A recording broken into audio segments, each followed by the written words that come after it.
ভেনেজুয়েলার পর যে কয়েকটি দেশের দিকে নজরের কথা জানিয়েছেন ট্রাম্প, সেখানে রয়েছে প্রতিবেশী দেশ কিউবা। যুক্তরাষ্ট্র থেকে মাত্র 150 কিলোমিটার দূরের এই দেশটিতে স্নায়ুযুদ্ধের পর নানাভাবে কবজা করার চেষ্টা করা হলেও সফলতা আসেনি।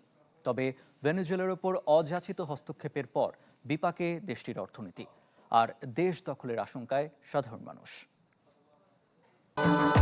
ভবিষ্যৎ হোক নিরাপদ, বিনিয়োগ হোক বিশ্বস্ত, আর আমার পছন্দ সল্ট বে।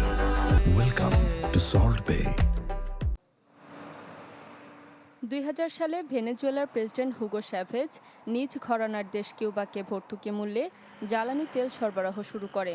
তবে চাপের মুখে থাকা নিজ দেশের অর্থনীতি সামাল দিতে গিয়ে কমতে থাকে সরবরাহ। আর ট্রাম্পের আগ্রাসনের পর পুরোপুরি হুমকির মুখে পড়ে দেশটির অর্থনীতিও।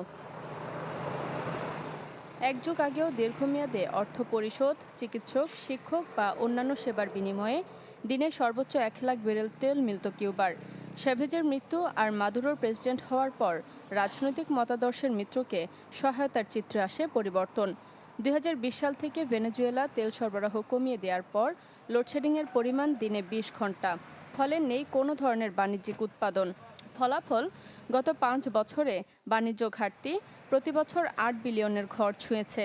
জিডিপি, মূল্যস্ফীতি, মুদ্রাস্ফীতি, বেকারত্ব সবই নেতিবাচক ধারায়। 1958 সালে দেশটির ওপর অস্ত্র বিক্রির নিষেধাজ্ঞা দেয় মার্কিন প্রেসিডেন্ট আইজেনহাওয়ার।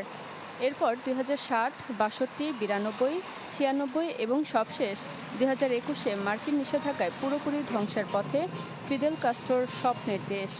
প্রতি মাসে রেশন কার্ডের মাধ্যমে পৌনে 2 কেজি চিনি, 2 কেজি চাল, 250 গ্রাম খাবার তেল, আধা কেজি মাংস, 5টি ডিম ও 1 কেজি লবণ কপালে জুটলেও এবছর তা এক প্রকার বন্ধ। সব মিলিয়ে গত 55 বছরে $1.5 ট্রিলিয়ন ক্ষতির মুখে হাভানা। ফলে মার্কিন আগ্রাসনে সব হারানোর দেশে পরিণত হবে কিনা তা সময়ই বলে দিবে। শারমিন মাহমুদ, চ্যানেল 24।